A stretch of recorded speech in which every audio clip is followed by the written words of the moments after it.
Lapit na sa tuktok. Ayan yung ano, view ng Metro Manila. Mahamog. Hindi makita. Pero dito walang hamog. Lapit na.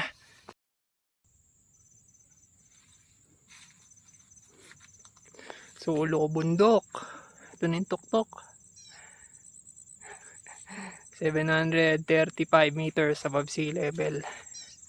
Kalahati hike. Iniwan ko na yung bike ko sa entrance eh. Mas madali pa eh. Nakapagod magtulak. Hindi kita yung view ng Metro Manila.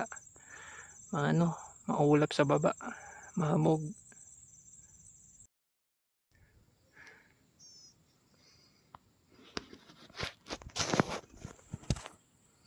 Ganda.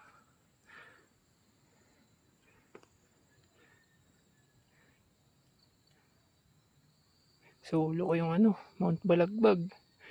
Walang ibang umaakyat dito. Ako lang. Weekday.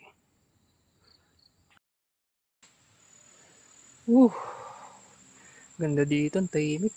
Walang dumadaan. 300 meters above sea level. Pinakamataas 730.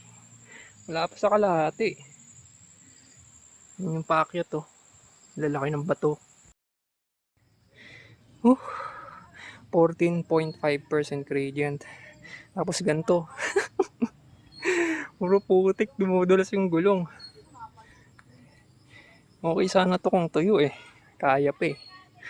So yan dudulas sobrang putik. Mas matarik yun doon Hindi lang halata sa video. Tutulak na ako. Kahit pagtutulak nakakapagod.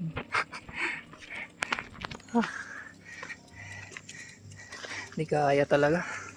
Mudulas. Shit. Hindi ko alam kung anong gradient na to. Napagod rin magtulak. Wala eh. Hindi kaya. Laki ng bato. Tapos andudulas naman pag putik, pag walang bato. Mga 4 kilometers na ahon pa. Nakapos na nga itong tutulak na ako sa bagal eh. Pagtapos ng mga matatarik na putik, numudulas. Ito naman. Laki ng bato. Hindi ko alam kung kaya pa to ng mga demonyong nag-MTV. Pero grabe lalaki ng bato. Tulak na talaga to hanggang tuktok. Yoko na. Mas nakapagod magtulak. Tangin na, kailan ba matatapos to? Nakapagod magtulak. Mas nakakapagod pa kaysa umaahon sa kalsada eh. Paano hindi ka magtutulak dyan Ang lalaki ng bato, kahit sa sakyan hindi kaya eh. Mga kalsada lang talaga ako.